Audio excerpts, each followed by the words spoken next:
Hi అండి. అందరికీ నమస్కారం. Welcome to my channel. నా వీడియోస్ కనుక నచ్చినట్లయితే లైక్ చేసి షేర్ చేయండి. మరెన్నో న్యూ సింపుల్ వెరైటీ రెసిపీస్ కోసం జ్యోతిశ్రీ ఫుడ్ ఛానల్‌ని సబ్స్క్రైబ్ చేసుకోండి. ఇవాళ మన ఛానల్‌లో వినాయక చవితి స్పెషల్ పాల తాలికల పాయసం తయారు చేసి చూపిస్తాను. మరి ఇంకెందుకు ఆలస్యం స్టార్ట్ చేద్దాం. పాల తాలికలు ప్రిపేర్ చేయడానికి ముందుగా చిన్న కప్పుతో సగ్గుబియ్యం తీసుకొని వాటర్ వేసి ఒక గంట నానబెట్టుకోవాలి. ఇప్పుడు ఒక గిన్నె తీసుకొని ఈ కప్పు నిండా బెల్లం వేసుకొని అరకప్పు వాటర్ వేసుకొని బెల్లాన్ని కరిగించుకోవాలి.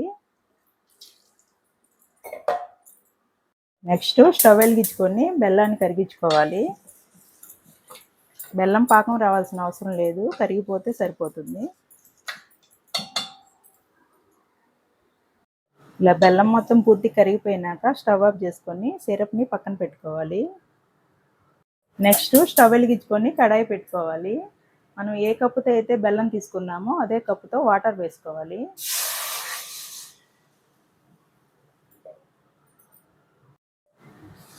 టూ టేబుల్ స్పూన్ బెల్లం వేసుకోవాలి.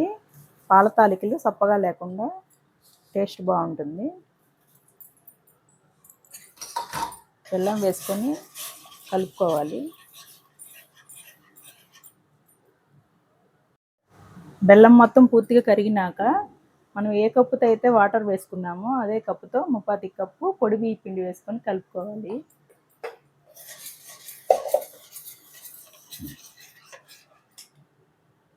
ఒక టేబుల్ స్పూన్ గోధుమ పిండి వేసుకోవాలి. పాల తాలికలు విరగకుండా వస్తాయి.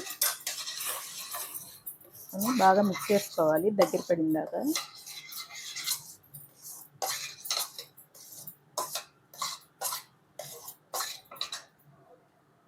ఇప్పుడు కొంచెం నెయ్యి వేసుకొని మిక్స్ చేసుకోవాలి.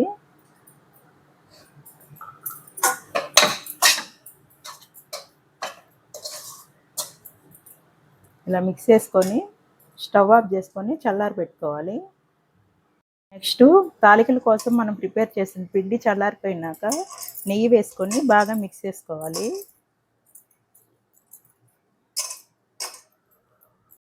ఇలా బాగా మిక్స్ చేసుకున్నాక కొంచెం పిండిని తీసి సపరేట్గా గిన్నెలో వేసుకోవాలి. మిగతా పిండిని జంతికలు ప్రిపేర్ చేసే గిద్దల్లో నెయ్యి రాసుకొని పాల తాలికలు ప్రిపేర్ చేసుకోవాలి. వేసుకొని ఇలా వేసుకొని పక్కన పెట్టుకోవాలి. పాల తాలికల్ని చేత్తో కూడా ప్రిపేర్ చేసుకోవచ్చు. కొంచెం పిండిని తీసుకొని మనం చేత్తో ఇలా అంటే మరీ సన్నగా కాకుండా మరీ లావుగా కాకుండా చేసుకోవాలి. ఇలా తయారు చేసుకొని అన్నీ ప్రిపేర్ చేసుకోవచ్చు చేత్తోటి. నెక్స్ట్ స్టవ్ వెలిగించుకొని కడాయి పెట్టుకొని 2 కప్పులు వాటర్ వేసుకోవాలి.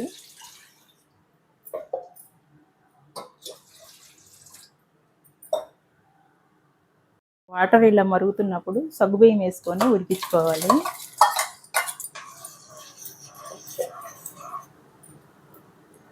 నెక్స్ట్ సగ్గుబియ్యం సగం ఉడికినాక పాలు వేసుకొని మిక్స్ చేసుకోవాలి. 3 కప్పుల వరకు పాలు వేసుకోవాలి.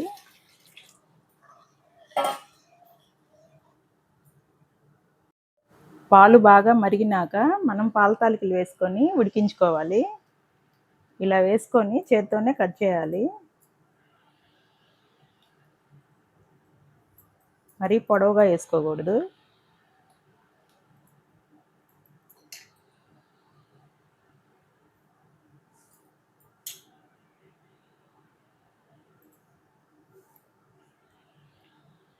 ఇలా కొన్ని వేసి 2 నిమిషాలు అయినాక మరికొన్ని వేసుకోవాలి.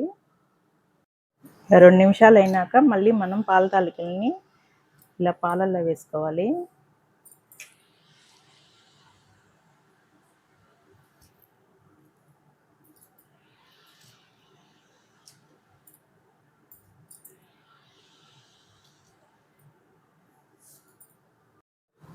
ఇలా అన్ని తాలికలు వేసినాక మనం ఎక్కువ కలపకుండా సైడ్ నుంచి లైట్గా కలుపుకోవాలి.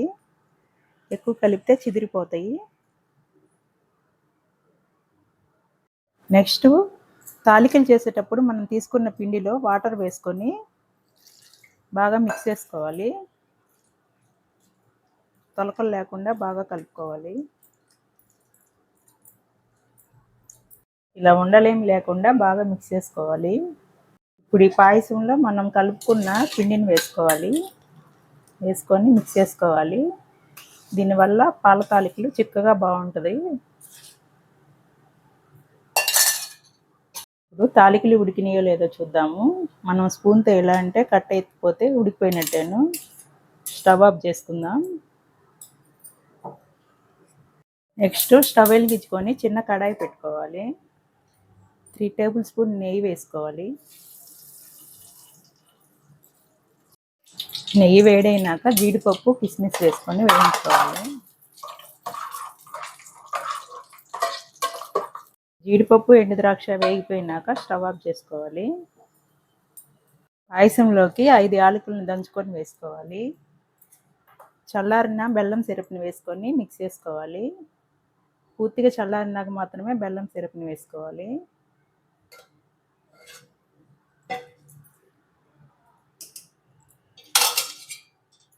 వేసుకొని మిక్స్ చేసుకోవాలి.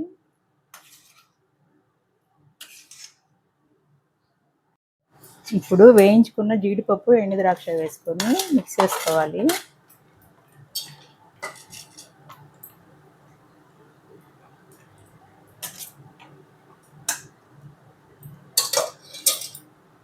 పాల తాలికల పాయసం రెడీ అయిపోయింది. మనం వేరే గిన్నెలో షిఫ్ట్ చేసుకుందాం. పాల తాలికల పాయసం రెడీ అయిపోయింది. ఈ వినాయక చవితికి మీరు కూడా తయారు చేసుకొని ఎలా కుదిరిందో నాకు కామెంట్లో చెప్పండి. Thank you for watching.